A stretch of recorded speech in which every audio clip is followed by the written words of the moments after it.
York has just warned us to stand by for the Joe Louis, Jack Sharkey duetto, which you can listen to without changing your seat or shifting your dial. Next Tuesday, the caravan will return doubly laden with delight. I'm proud to say that for our own drama, we have secured the masterpiece of that master dramatist Molnar. The title role of Lilium will be played by the irresistibly magnetic Frances Lederer, supported by that most picturesque actress Margot.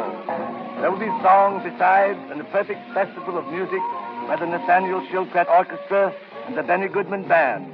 And now, we hate to leave you, but we're as eager as you are to hear what Jules Louis has to say to Jack Sharkey and what his comeback may be if he has one. May it be a good fight, and may a good man win well. Let's listen to the fight.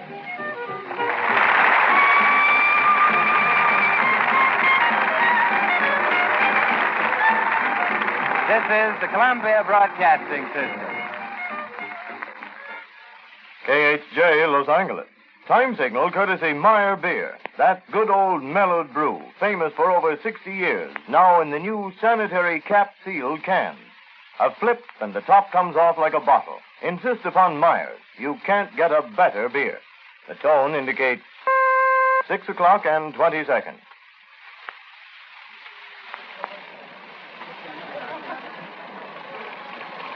Ladies and gentlemen, the Sharkey-Lewis fight.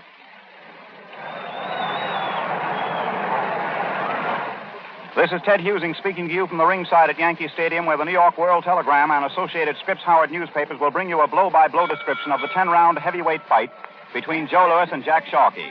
For weeks, the fight world has wondered whether Joe Louis, topped by Max Schmeling, can fight his way back to the topmost ranks of the heavyweight division. The blow-by-blow account in this broadcast, brought to you by Scripps Howard newspapers in 23 cities from coast to coast, will come from Charles Francis Coe, the famous soccer Coe, hard-hitting writer whose fight stories all of you know. Between rounds, I will describe the high points of the battle as it progresses. 35,000 fans have gathered tonight in this great stadium. And here is an announcement from Harry Balow regarding the departure of the fans from the Yankee Stadium. And now let's hear the noise of these thousands and his announcement as they cheer the principals who have just entered the ring.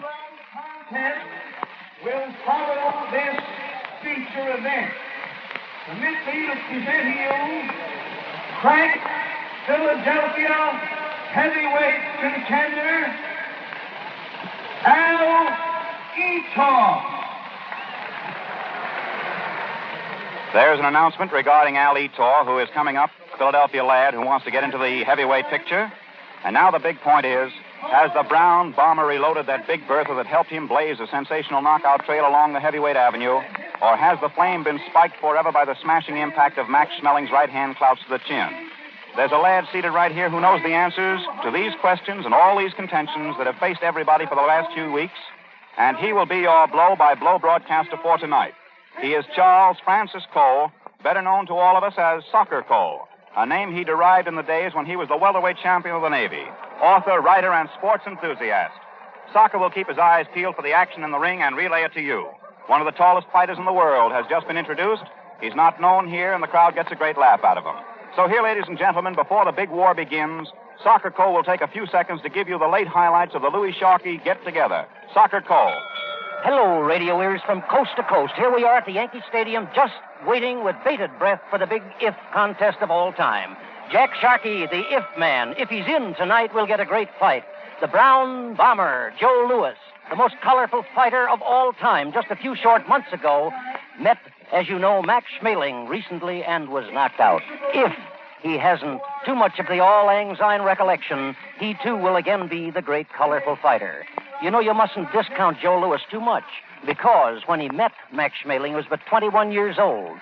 Jack Dempsey, one of the great of all time, was knocked out in a round by Pueblo Jim Flynn and never attained championship caliber until he was 23 years of age. Way back in the old days, in the gay 90s as we see fit to call them now, Jim Corbett reached the ripe old age of 26 before he had sufficient experience to be a champion. Gene Tunney, just before we went into the ring, told me that Louis entered the ring for Schmeling very much frightened. That's about all I have to say now, except that Joe doesn't look very frightened, and neither does Jack, and Ted and I will do our best to give you a very accurate and entertaining broadcast. Come in a minute, Ted Husing. Thank you very much. Harry Balow, who is the announcer here, is just announcing the fact that a 15-round contest will take place at Madison Square Garden Bowl. He is introducing Max Schmeling of Germany, who is receiving a tremendous ovation. I saw Max in Berlin just a few weeks ago at the Olympic Games, and as he crosses the ring, he shakes hands first with Jack Sharkey and then with Joe Louis, both the principals being in the ring. And the present title holder of that division, our own James J. Braddock.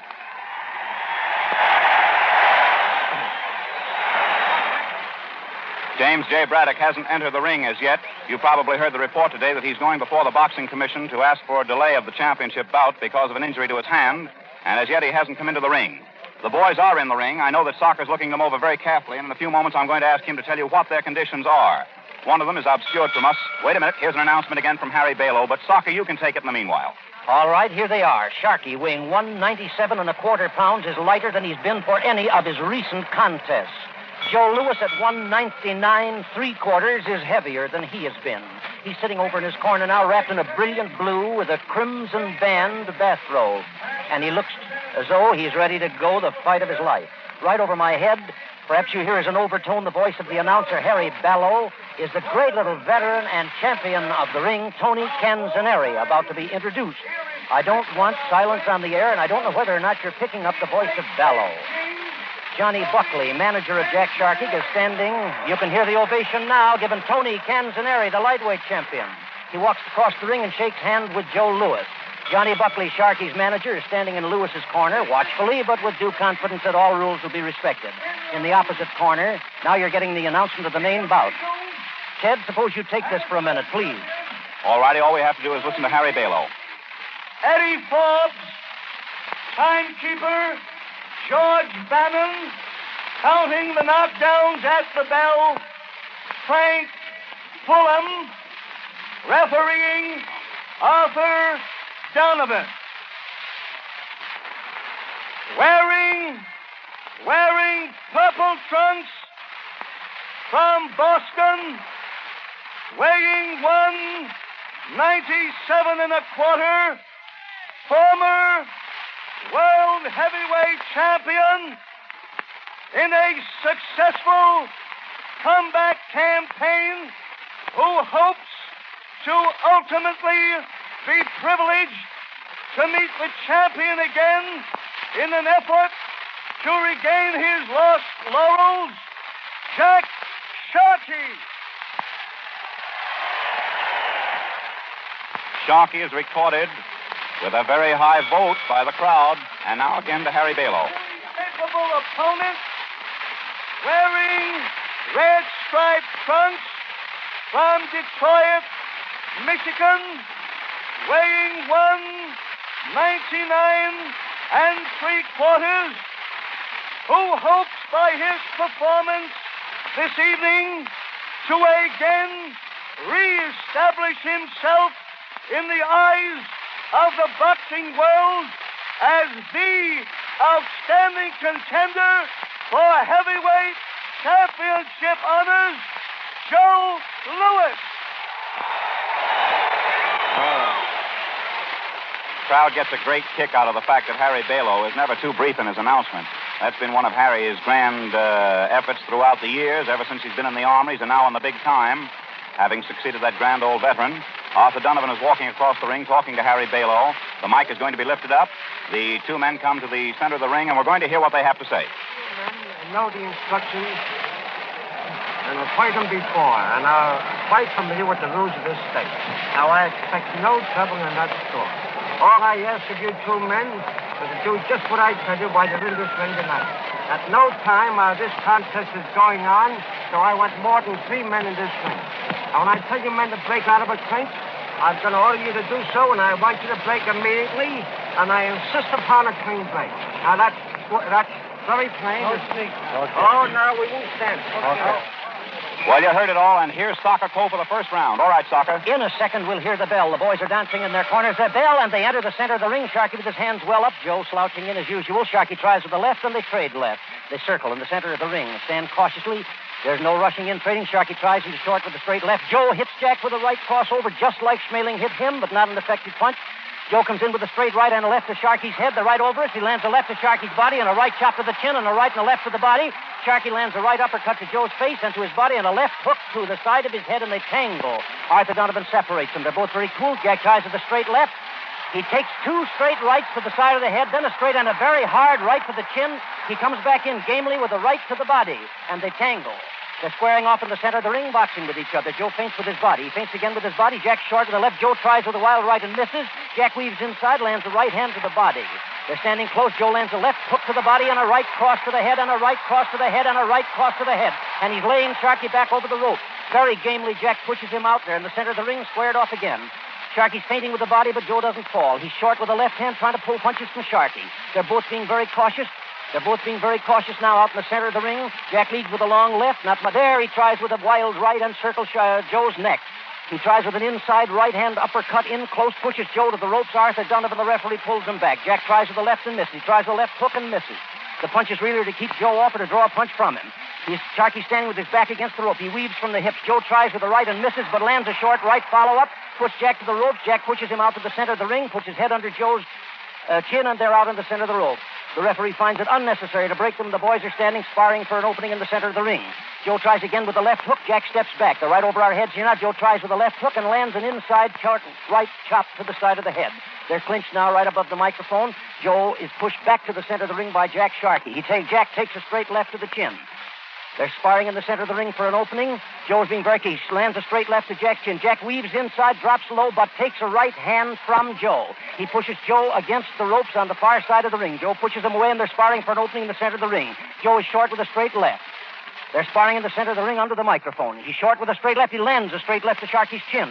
Now Jack tries with the left again. He's short. He takes a light left to the face as he comes into a clinch and works on Joe's body. Right, left, and pushes Joe into the ropes in this corner.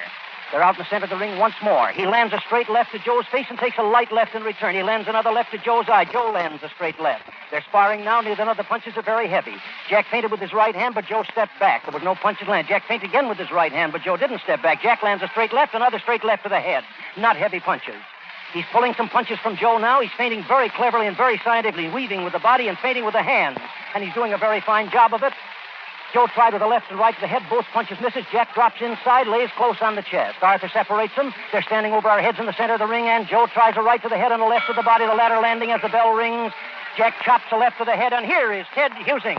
Thank you very much, Soccer Cole. After the first flurry of blows, which were struck by Joe Louis, Jack Sharkey weathering them very nicely, it appeared to us that Sharkey knew what he was doing. His eyes were clear. He took all the blows that came to him, all of which were delivered to him, short rights and sharp lefts, right over the microphone where Soccer Cole was broadcasting.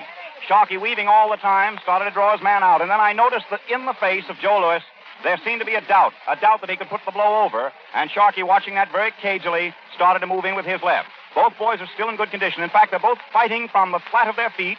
They're throwing their blows hard. They're rolling nicely. They haven't gotten up on their toes to swing. They haven't done any dancing or any fancy tricks. And in their corners, being worked upon, Jack Sharkey is in good condition. So is Joe Louis, the trainers, and also the managers, giving them their instructions and working on them very nicely. Here's the 10-second warning bell, and out they come with Soccer Cole at the mic. Now they're hanging on the ropes, each seated on his chair. Very calm, both of them. There's the bell. They come to the center of the ring. Jack puts his hands up well in time. He wipes his nose cautiously, stands out in the center of the ring, feints again with that body, Joe tries with a light left and misses. Jack feints again with the body, weaves with the head, swings from the hips. Joe is laying back, watching him for an opening. He tries with a very light left hook, doesn't mean it. He tries another left hook, and Jack lands a nice straight left to Joe's face. Now he's weaving there, and Joe Louis is a little puzzled by that weaving. Sharkey slips in under Joe and lands two rights to the body. They're in there nudging at each other now. That Arthur Donovan splits them out. They're feinting there. Sharkey feint from the hips. Joe leads a straight left to Jack's chin. Not a hard punch. Jack lands in return a straight left. Jack takes a left. He takes another left coming in. Joe misses with a sharp uppercut. Joe hits a hook to the left ear, and they're in there trading punches now, right and left, but they miss. Jack lands a straight left to Joe's eye. Their backs are to the microphone here now, and Joe tries with a very hard left, but Jack evades the punch by slipping underneath. In close, he lands a short left chop to Joe's head. He lands a straight left and takes a straight left. He slips under Joe's hands, and they go into a clinch. It's not necessary to split them out. They're in the center of the ring, feinting. Watchfully, two fine athletes here. Joe tries with a long left. He tries to a long left to Sharkey's left eye, and it lands. Now they feint. Jack pulls a punch and makes Joe miss. He takes a light left to the head, slips inside Joe's hand. tries to pummel with the right and left, but Joe's too clever and ties him up. They back to the ropes, the microphone. Joe tries with a vicious right and misses. He lands, however, a left hook to the head coming in and then a right to the side of the head. Jack takes the punches beautifully, pushes him out, and then takes a straight left to the face, another straight left to the face, and slides in the beautiful right-hand punch to the heart and a left to the head. And Joe lands a hard right to the chin and a left to the chin and misses a right and lands a terrific left hook on Sharkey's face. Jack's against the ropes, bent over. Oh, Joe Louis, left, right to Sharkey's head. Sharkey comes back with a beautiful left hand on his face. Now he's leaving out of danger's path. He's standing against the ropes and takes a terrific right and a knockdown. Sharkey's down 2, 3, 4, 5, 6. Jack's on his knees. 7, 8. Jack's getting up. 9. Jack's up over the microphone here, and Louis charges across the ring. He lands a terrific left to his body and hits Sharkey with a right. Jack is weaving, takes a left to the chin, a left to the chin, a right to the head, and he's down. 2, 3, 4, 5, 6. Jack's on one knee, hang on the ropes. 8, 9, he's up. Louis from the neutral corner charges across. He's measuring his man now. Jack is very game. He lands a left to Sharkey's face, a right to Sharkey's ear. Then Sharkey does a Leon Errol way across the ring.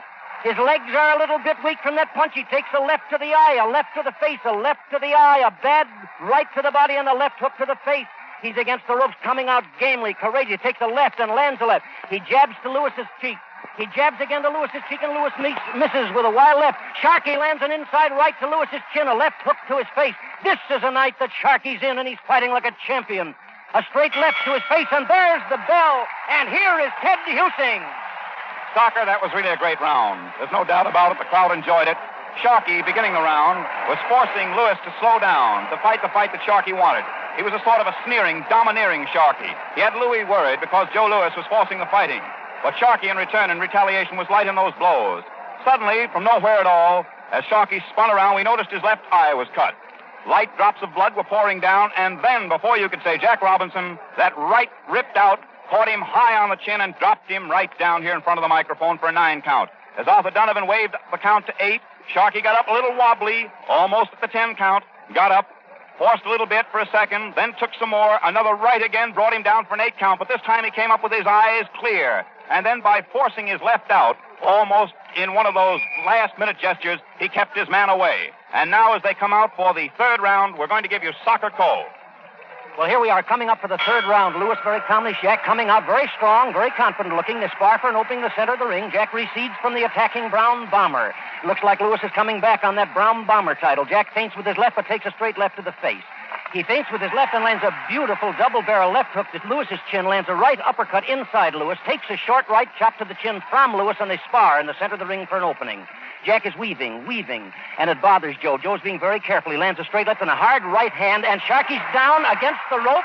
He's swung over the lower rope. The count, 4, 6, 7, 8. Jack is up again. Arthur Donovan, the referee, wipes off his gloves, and he faces the Brown Bomber, who comes in charging with his left hand extended and tries with a hard right. He hooks a left to Sharkey's chin, and Jack lands a left. Sharkey is hit there he goes on the chin, and he's fallen before us over the microphone for another knockdown. He's sitting here, taking his mouth guard out, shaking his head. It doesn't look as though he may make it this time. He's 9, 10, and out. 10 and out. Jack made a good fight of it. They're in the center of the ring now, and I'm going to send Ted Husing up into the organization there. Of course, the crowd has gone mad with excitement. The Brown Bomber, once again, is the Brown Bomber, and I'm going to send Ted into the ring to give you the lowdown on what's happening. Take it away, Ted Husing. All right, ladies and gentlemen, here we are. Joe Louis has done it again. He's on the comeback trail. Joe, will you say a word to the audience? 1 minute. Oh, everybody, I'm glad I win. That was Joe Louis's brief statement. You must have something more to say, Joe. You really fought a magnificent Well, I battle. hope I win. Ran the rank to go back to the championship anyway. Fine, Joe. Okay.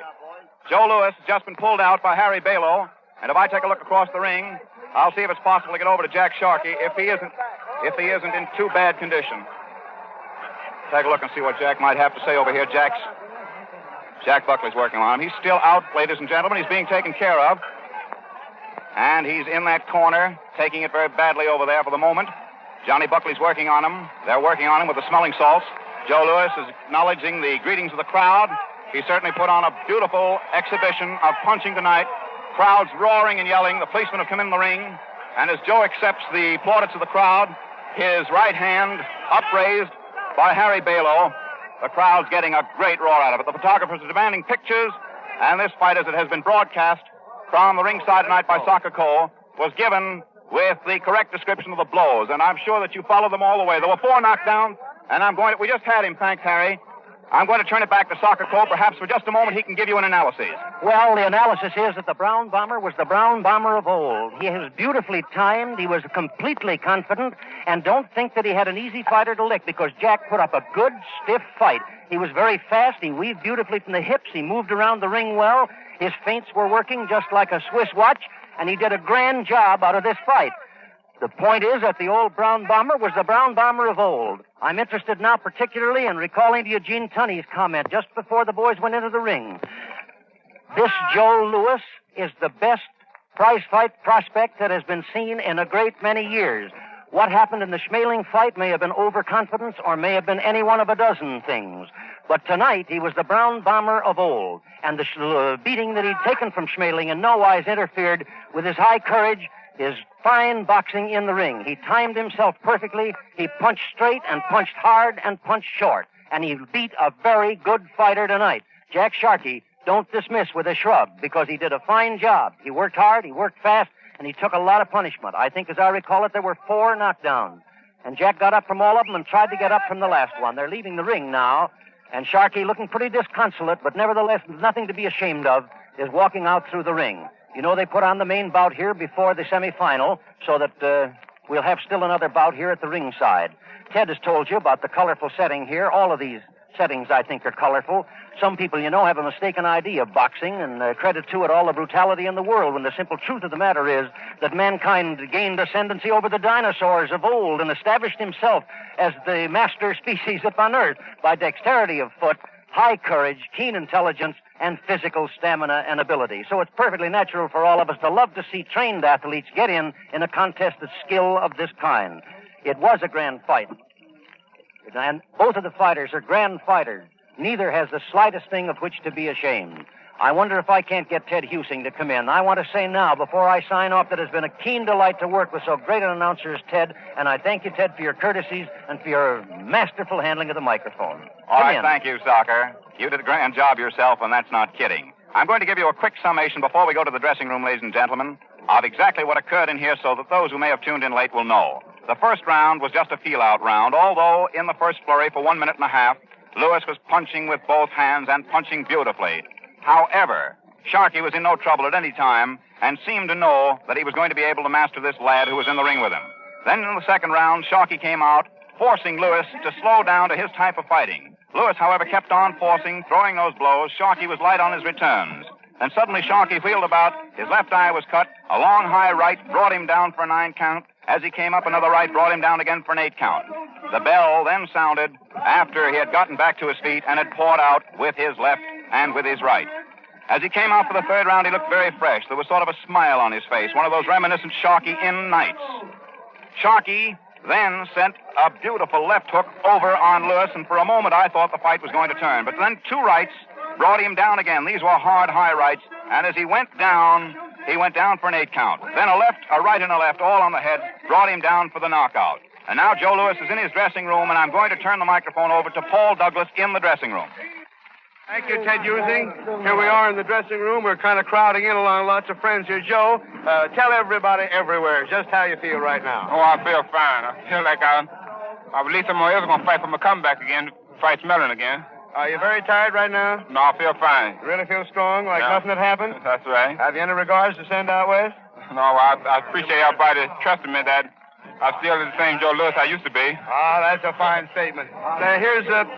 Here's John Roxborough over here. He's one of Joe's managers. John, say a few words to him. Well, we're certainly glad of Joe's victory tonight. It puts him in the eyes of the public again as the most outstanding heavyweight. He's certainly glad to win tonight, and he's very anxious to fight Schmeling over again. He's satisfied to do the same thing as Schmeling that he did to Jack Sharkey tonight. Okay, now here's Wally Stewart, the boxing editor of the World Telegram and associate Scripps Howard newspapers. Wally, shall I hold it while you do the talking? Swell. Joe really stood up for me this time. In the Schmeling fight, I said he wouldn't let Schmeling last 4 rounds. Well, he let him last 12.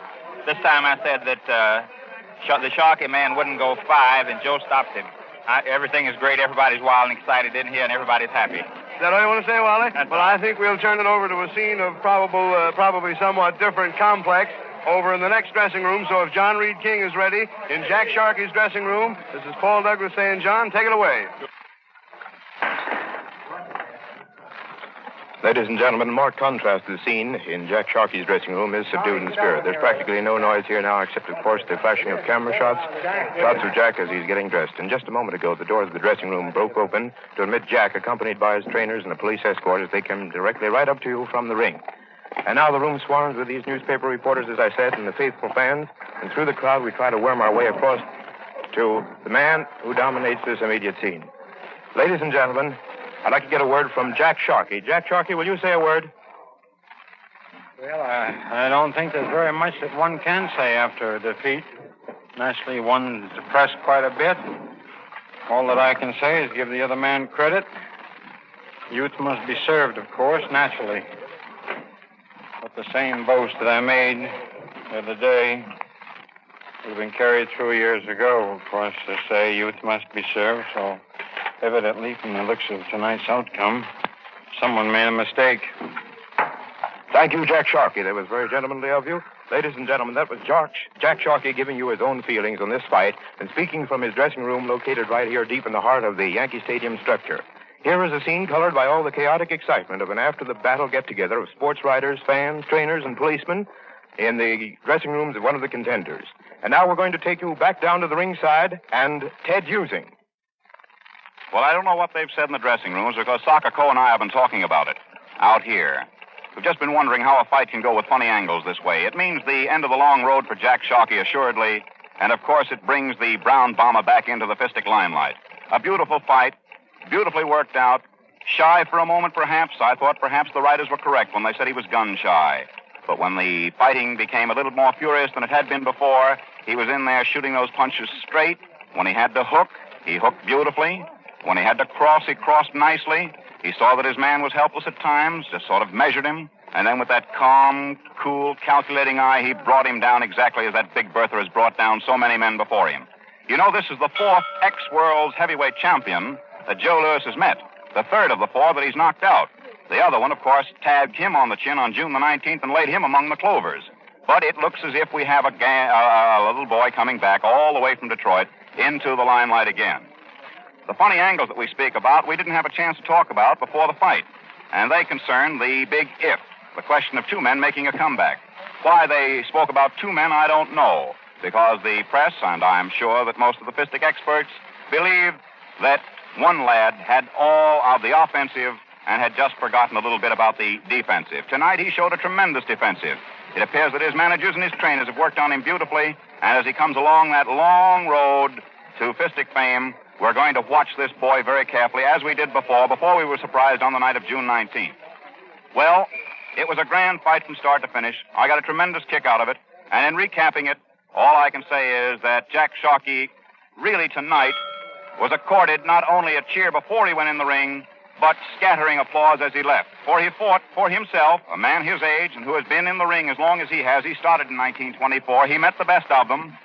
For a man of his age, he fought a very, very beautiful fight. He was in excellent condition. He was as lean as a panther, but he was just in there with a better, younger man. And a good young man, I think, can always bring down a good old man. And that's the way you'll have to sum it up. Well, that's all there is from here tonight. This is Ted Using, who is speaking to you from the ringside at Yankee Stadium. This is Ted Using, who is speaking to you from the ringside at Yankee Stadium. We appreciate the courtesy of the makers of Camel Cigarettes and Prince Albert Tobacco in relinquishing the last half hour of their program this evening in order for us to bring you this special broadcast. This broadcast has come from the ringside at Yankee Stadium in New York City. The fight was brought to you by the New York World Telegram and Associated Scripps Howard newspapers in 23 cities from coast to coast. With me at the microphone for the blow-by-blow description tonight was Charles Francis Cole, the famous soccer Cole, who is now at his typewriter pounding out a special story to appear tomorrow in the New York World Telegram and in all the other Scripps Howard newspapers. This is the Columbia Broadcasting System. KHJ, Los Angeles. Firestone Auto Supply time. 20 seconds to 6:29.